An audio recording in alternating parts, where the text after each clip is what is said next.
tanan nga frontliners.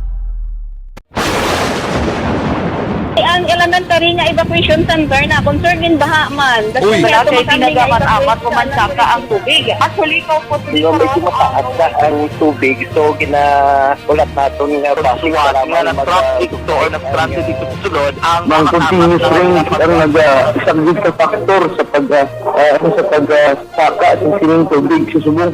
Ang Pilipinas sa mayroon sa early warning system para mahibaluan ang lakas ng panahon. Gani, wala sang rason nga hindi kita makapreparar karon nga rainy season. Yari ang pila ka mga action tips nga dapat mo may baluan. Kung nagapuyo sa lugar nga masabi ginabaha, mag-monitor sa balita para sa anunsyo sang pag-asa sa lakas sang panahon. Isa sa pinakapos nga pamaagi para malikawan nga magsulod ang baha sa balay, among paggamit sang sandbag. Ang sandbag ang isa kasako nga may unod nga balas nga pwede ibutang sa pertahan upon ginaagyan sang tubig para temporaryo nga makontrol ang pagsulod sang tubig sa inyong nga balay. Antes naman ng rainy season, dapat nakapreparar ka na sa pagkaon, flashlight, pito, kandila, hygiene kit, power bank, transistor radio, importante nga mga dokumento kag iban pa nga kinahanglanon. Ini ang dapat isulod sa go bag nga dapat ibutang sa isa ka lugar nga mapus kuhaon sa tion nga kinahanglan nga mag-evacuate. Sa tion sa pagbaha dapat butangan sang tape ang saksakan sang mga outlet kag ibutang sa mataas nga mga lugar ang appliances. Kunyara sa evacuation center, dapat man nga ipatuman ang minimum health protocol, face mask, face shield kag social distancing batok sa COVID. Sa panahon sa tigululan, dapat man proteksyonan ang ikaayong lawas batok sa pila ka mga masakit. Kang isang dengue, leptospirosis, cholera, typhoid fever, hepatitis A. Nagpanugyan man ang DOH kay pabili ng proper hygiene kay pag-inom sang limpyo nga tubig. Lutuon sang gusto ang pagkaon para malikawan ang contamination. Maghugas sang kamot antes kag pagkatapos ang kaon kag matapos nga mag-usar sang banyo. Likawan man ang paglangoy o kon pagtubog sa baha. It is Action Dale Salazar para sa Action Tips nga nagapahanong nga maghalong sa tanan nga tion. Balita Espesyal! Good morning! Ganito Action Boy sa mga aton balita espesyal, mga weird nga mga layi around the universe. Correct. Okay. Ang una, Action Boy, Layi, sa Canada, ang Canadian radio, Action Boy, dapat mag-play sang kanta sa mga Canadian artists 35% sa ila oras. Especially during 6 a.m. and 6 p.m. Monday to Friday na. Okay. So, but silingon, makabati ka mga 20 minutes artist, mga 20 minutes nga kanta ni Nickel Black, Alanis Morissette, Celine Dion. Kag sa detalye sa atong mga nagapanguna nga balita lokal.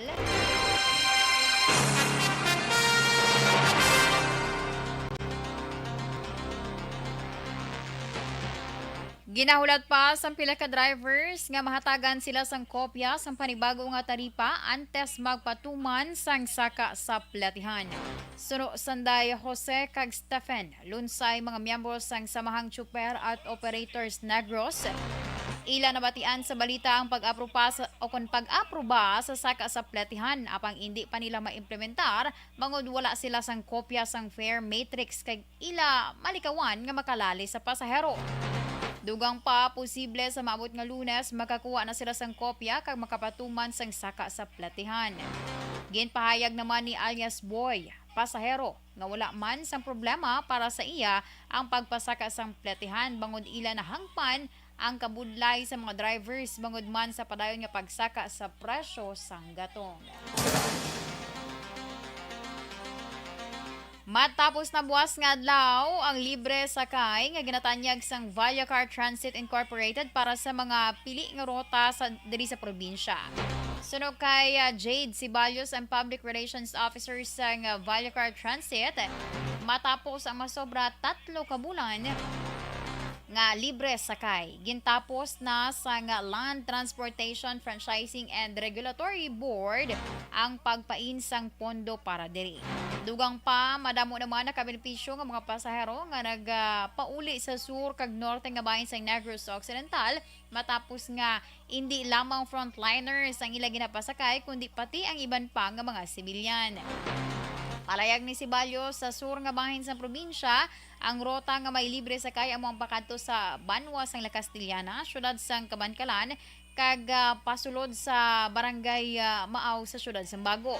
Samtang sa norte amo ang padulong sa syudad sang Victorias kag Escalante. Samtang ginalauman naman sang kompanya nga maaprubahan ang ila pangabay kaupod ang iban pa nga mga bus companies sang pagdugang sang pletihan.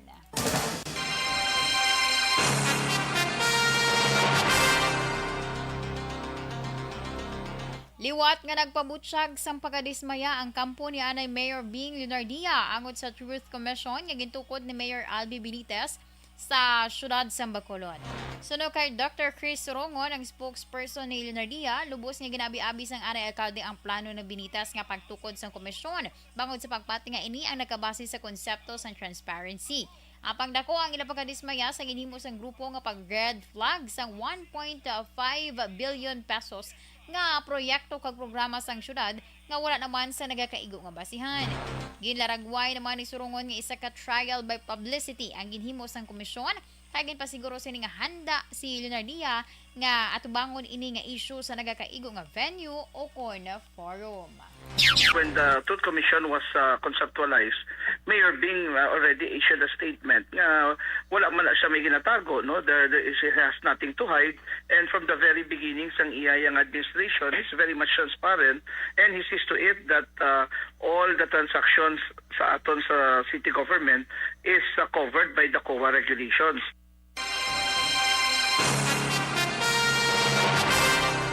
Ang kabahin sa pagpahayag ni Dr. Chris Sorongon.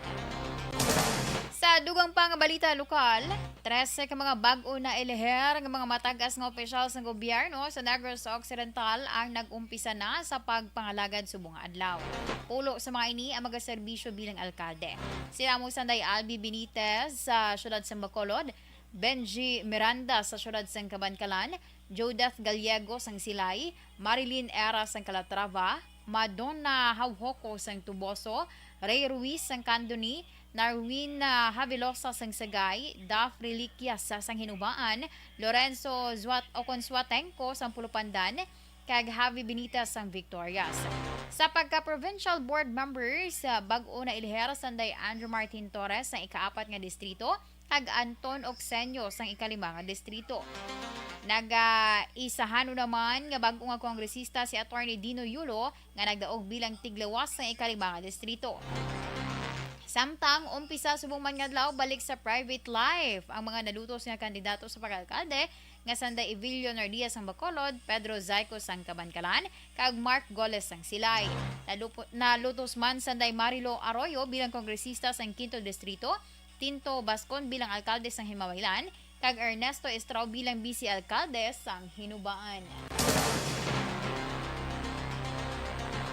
Sa iban pa nga balita lokal, arestado ang nabilin nga high-value individual sa Banwa sang Isabela sa bypass operation sa Provincial Drug Enforcement Unit, kaupod ang Isabela PNP, lasay sa Jess kagabi sa National Road, Barangay 7 sa Banwa sang Isabela. Ang nadakpan ginkilala sa kay Paul Andrew Magalion, 32 anyos, kag residente sa nasambit nga barangay kag Banwa. Suno kay Police Captain Joseph Partidas, ang hepe sang Isabela PNP, sa ilang monitoring, wala man sang drug group si Magalion. Kag kalabanan sa barangay sa Isabela ang iya ginasuplayan sang illegal nga droga. Nakuha kay Magalion ang 3 ka mga heat seal transparent plastic sachets ang ginasuspetsuhan shabu nga nagabalor sang 68,000 pesos. Payag ni Partidas, dako nga bulig nga nadakpan na ang nabili nga HVI sa Ilabanwa, agud nga mapahagan-hagan na ang supply sang droga para malabot ang handom nga mangin drug cleared ang 30 ka barangay sa Banwa. Sa karon, yara na sa 18 ka mga barangay ang gindeklarar nga drug cleared.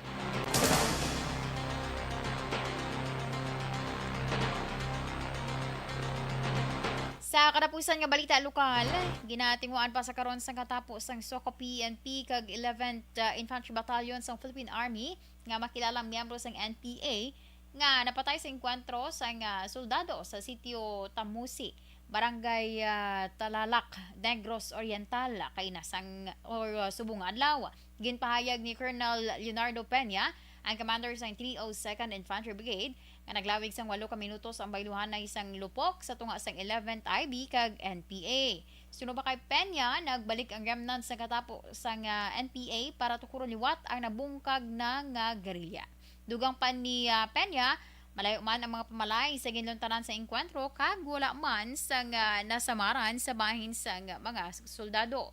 Na-recover sa area ang isa ka KG9 rifle, isa ka magazine sang KG9 nga may 20 ka rounds ng bala, isa ka magazine sang M16 nga may 8 ka rounds ng bala, isa ka magazine sang kalibre 45 nga may 3 ka rounds ng bala, isa ka bandolier, 2 ka Baofeng radius, isa ka backpack kag subversibo nga mga dokumento nga nagaunod sang high intelligence value.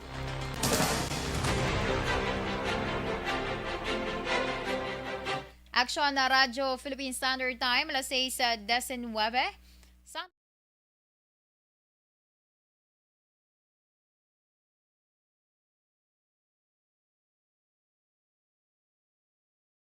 And the winner for Digital Storytelling Best Social Media Video is John Dale Salazar, Bacolod, Aksyon Radyo Bacolod, Nurse, DHW, kag iban pa. Magluwas sa mga frontliners nga nagarisgo sang ila kabuhi sa sulod sang hospital. Nagakaangay man nga hatagan naton sa pagkilala ang mga frontliner nga nagatrabaho sa sulod sang isolation facility. Ang mga doktor kag nurse nga nagarisgo man sang ila kabuhi sa pagtatap sa mga asymptomatic kag mild COVID cases. Ang mga barangay health workers nga gin-assign sa isolation facility, mga cook nga nagaluto sa mga pagkaon sa mga COVID positive, ang extraction kag disinfection team sang syudad, ang mga utility personnel nga nagakuha sang basura sang mga pasyente. Ini ang mga frontliners kag nakit-an ko ang ila sakripisyo apisar sang manubo nga sweldo o kun allowance halin sa gobyerno. Ako si Action Dale, COVID positive sadto. Naka-recover sa masakit bangod sa bulig sang sini nga mga tawo. Madamo gid nga salamat sa tanan nga frontliners. Ang elementary nga evacuation center na concern din baha man. Uy, Kasi pinagamat-amat pumansaka ang tubig. Actually, ko po medyo mataas na ang tubig. So, ulat natin nga basiwala nga nag-traffic to or nag-transit dito sa sulod. Ang continuous range ang nag-isang ka factor sa pagsaka at sining tubig sa subong. Ang Pilipinas sa mayas ang early warning system para mahibaluan ang lakas sang panahon. Gani, wala sang rason nga hindi kita makapreparar karon ni rainy season. Yari ang pila ka mga action tips nga dapat mo may baluan. Kung nagapuyo sa lugar nga masabi ginabaha, mag-monitor sa balita para sa anunsyo sang pag-asa sa lakas sang panahon.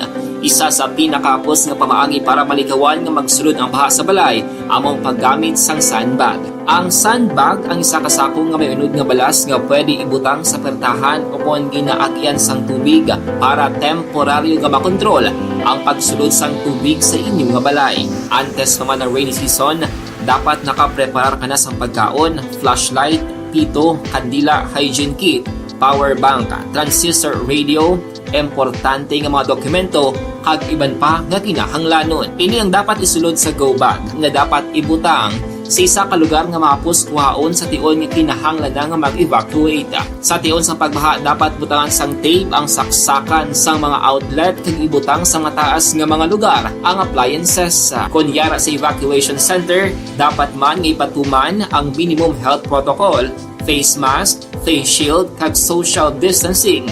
Batok sa COVID. Sa panahon sa tigululan, dapat man proteksyonan ang ikaayong lawas batok sa pila ka mga masakit. Kang isang dengue, leptospirosis, cholera, typhoid fever, hepatitis A. Nagpanugyan man ang DOH kay pabili ng proper hygiene kay pag-inom sang limpyo nga tubig. Lutuon sang gusto ang pagkaon para malikawan ang contamination. Maghugas ang kamot antes kag pagkatapos ang kaon kag matapos nga mag-usar sang banyo. Likawan man ang paglangoy o kon pagtubog sa baha. It is Action Dale Salazar para sa Action Tips na nagapahanong nga maghalong sa tanan nga tion. Balita Espesyal! Good morning! Ganito Action Boy sa mga aton balita special, mga weird nga mga laye around the universe.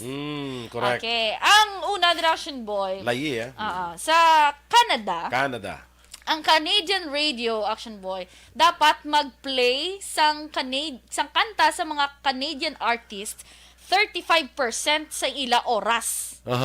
Especially during 6 a.m. and 6 p.m. Monday to Friday na. Okay. So, but silingon, makabati ka mga 20 minutes artist, mga 20 minutes nga kanta ni Nickel Black, Alanis Morissette, Celine Dion, Michael Bublé, kag Justin Bieber. Kaya sila na ang mga Canadian artist na sila. Actually, diri sa atin, may mamanta na. May ang para sa mga FM station naton. Required na OPM. sila, OPM. Ang required na sila nga may certain Time time slot nga dapat i-play nila ang OPM. Yes. Tiyan mo man ato sa Canada, Action Boy. okay. Nan. Ang next Action Boy, Maana ka. Sino nga ito? Si Bublé, Michael Bublé. Ano nga ng mga music man? Nang Lipat ko. nalipat ko may Basta ka madanse. And until I look at you, I don't pretend. Basta doon ka mga masaut-saut, tanay mga And music. in this crazy love. Dancing Queen ni Yaya. Ha? Sabat. Crazy time, it's you. You make me sing. Kay Michael Bublé na. Michael Bublé. Gusto mo gin Justin Bieber? Me plus you. I'ma tell you one time. Gusto mo Milda Papen? Lunes. Kanidyan lang to. Kanidyan lang to po. Ang kanidyan. Sabi ko na. Uy, sino to? Sabi ko manda mo daw kay Milda Papen. Lunes. Nang tayo. Celine Dion, nanay, dali ah. Celine Dion. And wherever. Sakto, sway gali kay Michael Bublé. Sway. Nabatian ko man Si na. Eric Tenerife na nag- Perfect. Saka mas ko daw sa suotan lang. Tan. Na, iyan na mga kanta. Sway gali ton, sakto. Ang next section, boy, illegal nga mahubsan ka gasolina sa Germany. Ate mga muna daw, kapila ko tayo mapreso Kon ang ang imo nga Dala nga salakyan. nga salakyan German is made. Autobahn. no. Yes. Yan na sang German made na nga mga salakyan. Oo na. Tapos Illegal. Kaya ang Kung rin na di ka kasuguan, kapila ko mapreso come on. You could face a big fine, Connection Boy, if you run out of gas. Kagambaldi, and don't even think of walking to a gas station.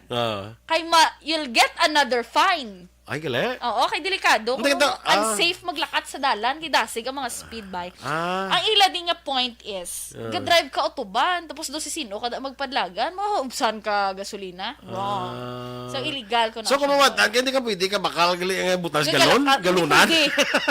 Illegal. Di ano na lang na paglagan sa salakyan mo ko ron. Tiyan mo na gano'n, keep your eyes on your gas gauge. Kuno gano'n. Action Radio Philippine Standard Time, las 6:26 kag sa detalya sa ato mga nagapanguna nga balita nasyonal. Ginaduso sa karon sa Kamara ang pag-revise sa termino sa presidente agud himuon 5 ka tuig kag tugutan ang re-election para sa dugang pang 5 ka tuig. Ang hagna nga gin-author ni Pampanga Representative Aurelio Gonzales Jr. ang gin-file isa ka adlaw pagkatapos ang inaugurasyon ni Presidente Ferdinand Marcos Jr. Sa idalom sang 1987 Constitution, mahimo lamang magpangalaga ng presidente sang isa ka termino sa sulod sang 6 ka tuig kag indi naliwat makapapili sa pareho nga posisyon. Magluwas sa presidente, ginaduso man ni Gonzales nga ligwaton ang term of office sa mga senador, mga miyembro sa Kamara kag local officials. Ginpahayag ni Gonzales nga overwhelming ang kadalagan na day Marcos nga nakakuha sang 31 million votes kag Vice President Sara Duterte nga nakakuha naman sang 32 million votes nga isa ka indikasyon nga may panugot na sa pumuluyo para bag-ohon ang charter lakip na ang term limits. Ginpahayag ni Philippine Ambassador to the United States Jose Manuel Romualdez nga luyag ni President Ferdinand Marcos Jr. ang mas madamo nga economic activity sa tunga sa Pilipinas kag US sa idaluman sang iya nga administrasyon. Suno kay Romualdez, nakigsapol naman siya sa kay Finance Secretary Benjamin Jukno angot diri labi na ang pagkuha sang dugang pa nga mga investment sa US. Dugang pa ni Romualdez ginasuportahan man ni Jukno ang luyag sang presidente nga pagtinguha agud matibong nga ekonomiya kag makaganyat sang dugang mga investments ilabi na sa US. Ginlaragoy naman ni Romualdez ang relasyon sang US kag Pilipinas nga mabakod kag very stable tungod maathag ang tinutuyo man sang Biden administration nga sa kagustuhan nga magtrabaho kaupod sa liderato sang Marcos administration. Gin-appoint ni President Ferdinand Marcos Jr. bilang bago nga Department of Foreign Affairs Chief si career diplomat Enrique Manalo. Ginbusla ni Manalo si outgoing DFA Chief Teodoro Locsin Jr. Si Manalo nagserbi sadto bilang Acting Foreign Affairs Secretary halin Marso 9 tubto Mayo 17, 2017. Matapos napaslawan si Perfecto Yasay nga makuha ang kumpirmasyon sa Bicameral Commission on Appointments bilang DFA Secretary. Ginlaragoy naman si Manalo bilang low-key apang madamo na sang eksperyensya nga diplomate nga nagatutok sa diplomatic crisis lakip na ang issue sa South China Sea.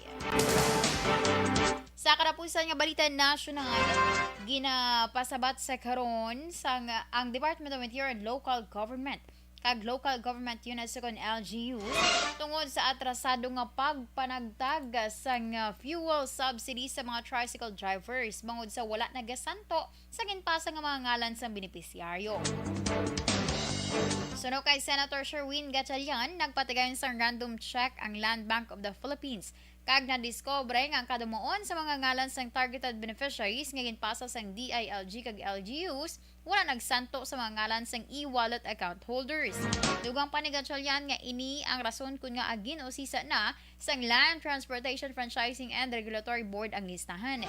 Para isang senador, tubtub subong wala pa sa nabaton nga financial aid ang mga tricycle drivers kag ginpahayag nga mangin wala 10 sa ngayuda kung malawig pa antes mahatag sa karon nga padayon ang pagsaka sa presyo sang gatong.